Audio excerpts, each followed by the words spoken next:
Hello there, this is Stephen Thompson, your elementary school coordinator, and what I want to do is talk to you today about California history. This is our fourth grade history class in our Lanes program. I'm particularly excited about this because I was a history major in college. I also began my career in California teaching fourth grade history. So it is a passion project for me. I enjoy teaching California history. I enjoy teaching history. So let's just jump right into this and talk a little bit about what the course is going to be about. But first, want to always bring everything that we do here at Compass back to our mission and our vision. I want to read it to us. Our mission is to inspire and develop innovative, creative, self-directed learners one scholar at a time.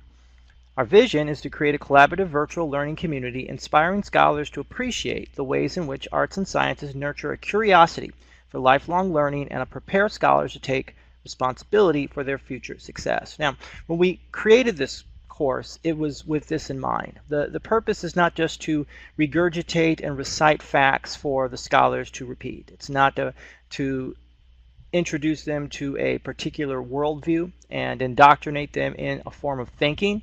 It's to inspire and develop innovative, creative, self-directed learners one scholar at a time, with really an emphasis on self-directed and creative and innovative. This course is about the scholars. It's about them showing up and shining. It's about them learning. It's about them learning in community. And it's about inspiring them. And that's why we created this course. And that is hopefully what my goal is as a coordinator. Let's jump into this. So, fourth grade is California history. So in fourth grade, we study California, the wonderful state that we live in. Now, this is going to be a little bit different than what you're used to and what you would get in a brick and mortar school. So here's my purpose. My purpose is to cover the content. The state of California has a established curriculum that is given to me as an educator. And since I'm a public school administrator, I need to be a good steward of the funds that the state of California has given to me. But I also want to allow for the flexibility for family experiences. There have been several times throughout my time here at Compass where I've had learning coaches come to me and express some either concern about the curriculum being slanted in one way or the other and not allowing for a lot of worldviews, and expressing concern over that, and even some outright errors in the curriculum. And so I wanted to get rid of that. And the next thing is there are a lot of families who travel, who come to Compass from a diverse set of backgrounds. And I want you to be able to use that. You know, learning is not controlled by the curriculum. Learning is controlled by you as the learning coach, and knowledge is easy to acquire. Knowledge is everywhere, and too many times in schools we act like that the knowledge is only in the book and only in the curriculum, and that is the only place that it can be acquired, and anything outside of that is not allowed. And to me, that's just not right. I mean, it's not even statistically sound, and it's not how the world works.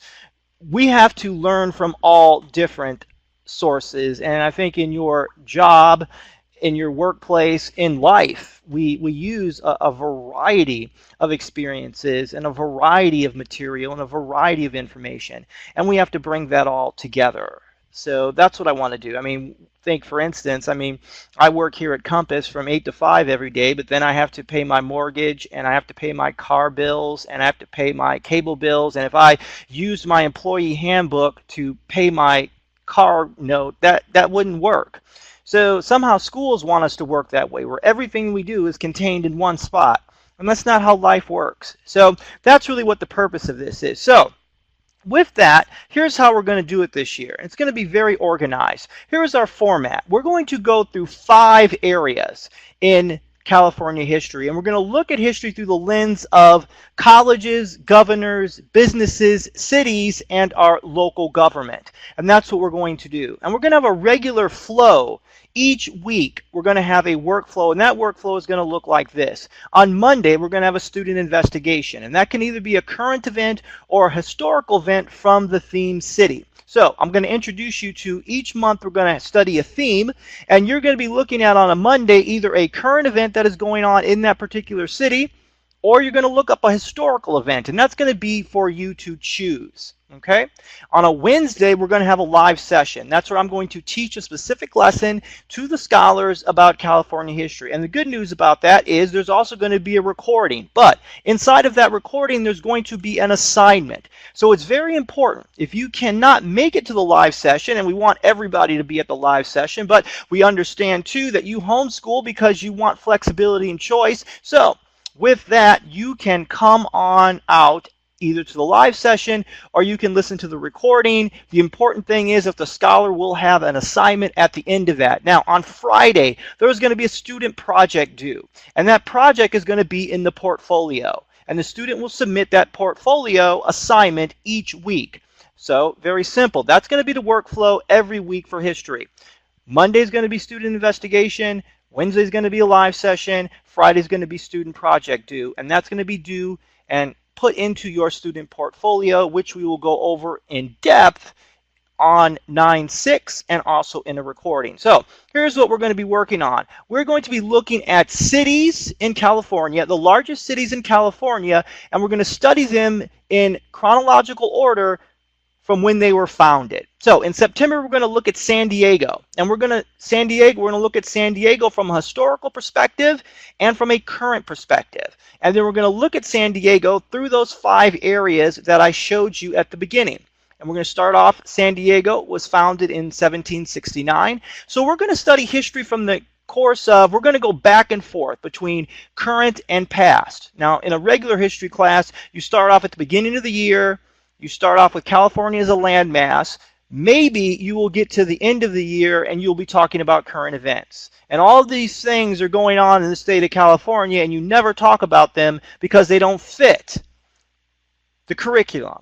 And to me, that really didn't make sense, that if a child goes and reads the LA Times and hears about an event that is going on in their neighborhood or a business that is in their neighborhood, and they want to talk about it at school, they come back and like, well, no, we're studying the missions right now. We can't talk about that. We'll talk about that in January. But now, if you are doing something in your neighborhood, you can bring that right back and talk about that, and you can put it into one of your projects. So we're going to use the city as our framework for historical studies and for organizational purposes, but you're not going to be bound to only talking about San Diego. So, for instance, San Diego will be our focus in the month of September, but we're going to be having projects that can cover all of those areas. So more details about that on 9/5, but again, we're going to be looking at San Diego in the month of September. Now, I have the entire year planned out, and so I'm going to go through and introduce to you each city and each month.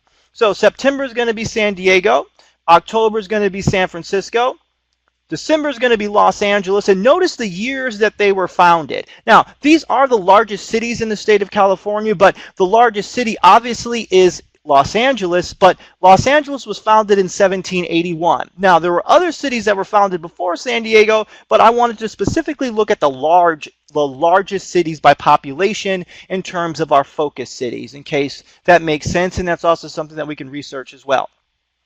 January is going to be Sacramento, 1850 it was founded. February going to be looking at Oakland, 1852. March is Fresno, 1856. April is Santa Ana, 1869.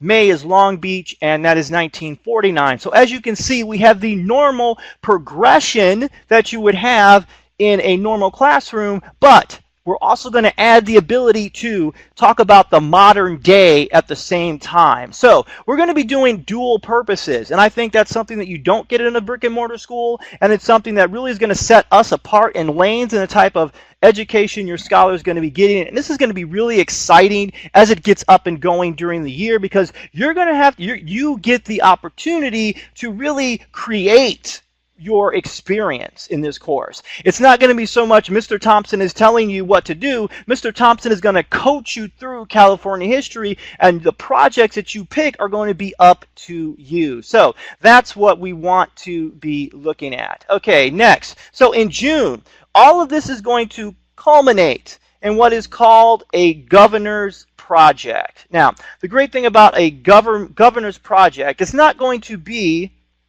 a bio project. Okay, it's not a bio project, it's a performance project. So the way we're going to look at this is that you are going to pick a governor of the state of California, and I'm going to give you a complete list of the governors of the governors from the state of California that who have been governor in the state of California. And when we look at those governors of the state of California, we are going to do our project based upon what occurred during their term. So let's take, for instance, if we wanted to study out our current governor, Jerry Brown, we're going to say Jerry Brown is the governor, and here's what occurred during Jerry Brown's term. So you have the freedom to pick and choose anything you like, any area that you like, any area that you want to talk about and to emphasize. And this is sort of speaks to my point of, the history book says this, and this is the only thing that we can study, and they indoctrinate students, and it's particularly bent towards one political party and not another. All of that goes away. And you, as a learning coach, have the ability to pick and choose and decide and guide the scholar through a learning experience that is unique to them and allows them to make the decisions on what they study. And I guide you through that process, and I make sure that that project is going to be hot. And at the end of the year, it's going to be really good, and it's going to be something that you're going to remember. So we're going to look at it that way, and there's going to be a lot of details coming up on how to do that governor's project. So here's how the grading is going to work. It's pretty simple. We're going to follow our MCI format. 3 assignments during the week, all 3 of those turned in, you get an M. 2 assignments at the end of the week, you get a C. 1 assignment, you get an I. At the end of the semester, we'll do an average, and you will know exactly how many assignments you need to turn in to get a M, C, or I. This pretty much mimics what is going on in your other courses, and it's going to mimic what went on in our K-12 program as far as grading goes. Scholars are going to be submitting their work in a digital portfolio directly to me, and the details on that are going to be on 9/5. So let's go back to our mission and vision. At the beginning, we said that our mission is to inspire and develop innovative, creative, self-directed scholars, one scholar at a time. Self-directed learners, one scholar at a time.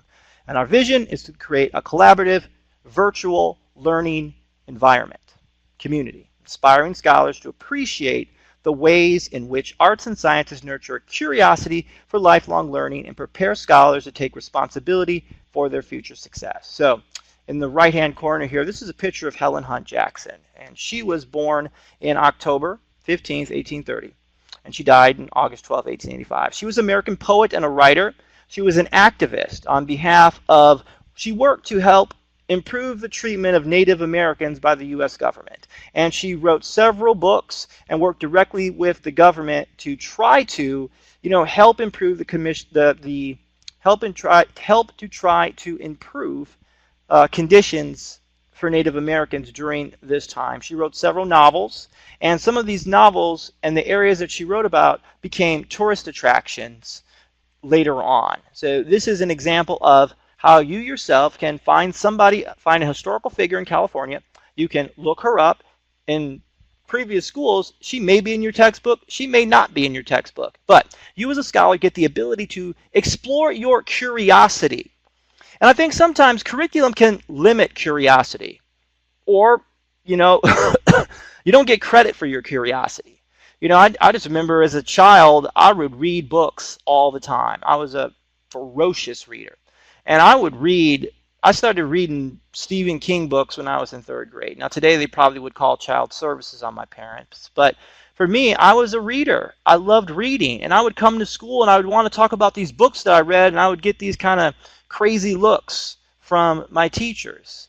And at one level, I don't want to encourage, inappropriate content, but the lesson is reading should be valued. And I think at certain times in my life, both as a student and an educator, there's times where I felt like my learning wasn't valued. It was more of like, you're not doing it the way we want you to, so we'll leave that alone. But I want just people to see that there's value. Whenever you set out to learn, value is created. It's not in how you do it. And I think we get caught up in, well, it's got to be this way. You've got to have your name on the right-hand side of the paper, and it has to be formatted properly, and if you don't do that, then bad. No, that's absolutely incorrect. Absolutely incorrect. We want people to be inspiring. We want our scholars to be innovative. We want them to be creative. We want them to be self-directed, because you know what? Most of the jobs today haven't even been created that our children are going to have in the future. Think about that. There are jobs that have not been created. I mean, think about back 10 years ago, there was no Facebook. Now today, look at all the jobs that have been created around Facebook. Digital marketing innovator. I saw a job for that today. When I was in college, there was no such thing as a digital marketing innovator. But now there's a job, a highly paid job with benefits and with stock options, where people buy homes and people raise families off a job that didn't even exist 10 years ago. Thinking back when I was in college, the career path that I took is not going to be the same career path that my son is going to take. But what never goes out of style, and if we look at education from a historical perspective, I'll tell you one last story. Frederick Douglass. In 1852, Frederick Douglass stood before an audience, and Frederick Douglass gave a speech against the evils of slavery. Now, Frederick Douglass was educated not in a public school, not with books and rows, not with standardized tests. Frederick Douglass was educated by his slave master's wife, who educated him under the threat of death, because it was illegal to educate a slave. Now then Frederick Douglass, when he was sold to another plantation, would pick up scraps of paper and books and whatever was laying around in the trash and taught himself how to read. And today people say, what's a test score? No, reading. That's what we do. That's where the passion is. That's where the knowledge is. It's one person, one dedicated teacher, one dedicated individual sitting down and reading a book. That's what got Frederick Douglass in 1852 to stand before an audience. Now remember, slavery was still legal in 1852. So Frederick Douglass stood before an all-white audience in the North. Again, this is 1852. Fugitive Slave Act. Somebody could have came and arrested him. Okay? This was not just anybody giving a speech. But the point is, this man didn't have the opportunities that we had, but he learned. And that's what we always got to remember. Learning is just as close as your library, as a book on your shelf. We've always got to remember that. I think that standards are important. They're valuable. Testing is important and it has its place. In the state of California, I have to be a great steward of all of the taxpayer money, and I have to teach curriculum, but I do believe, and I believe this deep down, that you as a learning coach love your children. You want what's best for them. That's because you chose this school. And I believe that I have to be my very best to help all of you. So that's what we're going to do this year. I'm going to really be there with you. California history is going to be great. I will talk to you. Any questions? Here's my contact information, Stephen Thompson. I'm the elementary school coordinator, 805-807-8173, Stephen Thompson at compasscharters.org. I will see you in live sessions. I will see you on the telephone. You can call me. You can email me. I'm always here for you. Give me a call. Listen to this recording a few times. Write, ask questions, phone call. Thank you very much. It's going to be a great year here at Compass. Our Lanes program is going to be exciting. Thank you again for going on this journey with us. We appreciate everything you do as a learning coach, because we know that it is not easy. And we know that popular opinion is probably telling you you should have your kid in a school, in a site-based school. But I appreciate your bravery, your courage for entrusting me with your scholars. Thank you so much. Bye-bye.